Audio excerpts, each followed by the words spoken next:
দখলদার শক্তির কাছ থেকে ফিলিস্তিনিদের মুক্তির জন্য জাতিসংঘের প্রতি আহ্বান জানিয়েছে বাংলাদেশ ছাত্রলীগ। সংগঠনটির সভাপতি সাদ্দাম হোসেন বলেন, ফিলিস্তিনে গণহত্যার স্বীকৃতির পাশাপাশি মানবতা বিরোধীদের বিচার করতে হবে।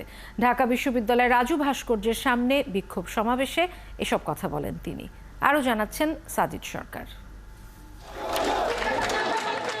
স্বাধীন ফিলিস্তিন রাষ্ট্র প্রতিষ্ঠার দাবিতে বিশ্বব্যাপী চলমান ছাত্র আন্দোলনের প্রতি সংহতি জানিয়ে সমাবেশ ও বিক্ষোভ মিছিল করে বাংলাদেশ ছাত্রলীগ।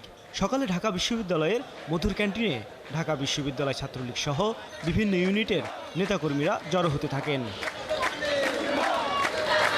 পরে কেন্দ্রীয় নেতারা পদযাত্রা নিয়ে মধুর ক্যান্টিন থেকে রাজু ভাস্কর্যে মিলিত হয়ে সমাবেশ করেন। নেতাকর্মীরা বলেন, ছাত্রলীগ সবসময় শোষিত মানুষের পাশে দাঁড়িয়েছে। আমরা মৌন সমর্থন দিচ্ছি বাংলাদেশ ছাত্রলীগের পক্ষ থেকে। আমরা ফিলিস্তিনের পক্ষে আছি, আমরা শোষিতের পক্ষে আছি। আমরা চাই শান্তি, সারা বিশ্বে শান্তি প্রতিষ্ঠা হোক, শুধু শান্তি চাই। এই আন্দোলনে অংশ নেন বাংলাদেশে অধ্যয়নরত ফিলিস্তিনি শিক্ষার্থীরা।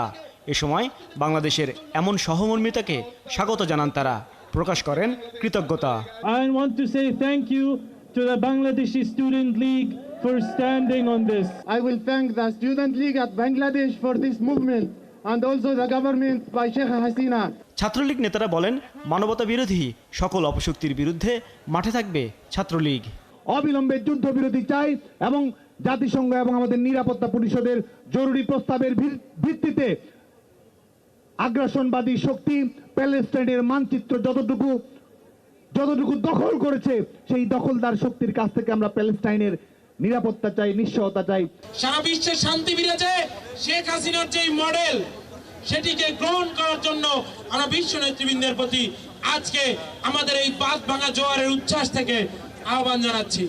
যতদিন ফিলিস্তিন স্বাধীন রাষ্ট্র হিসেবে স্বীকৃতি না পাবে, ততদিন বাংলাদেশ ছাত্রলীগ নানা কর্মসূচির মধ্য দিয়ে প্রতিবাদ জানাবে বলেও জানান তারা। সাজিদ সরকার, ৭১, ঢাকা।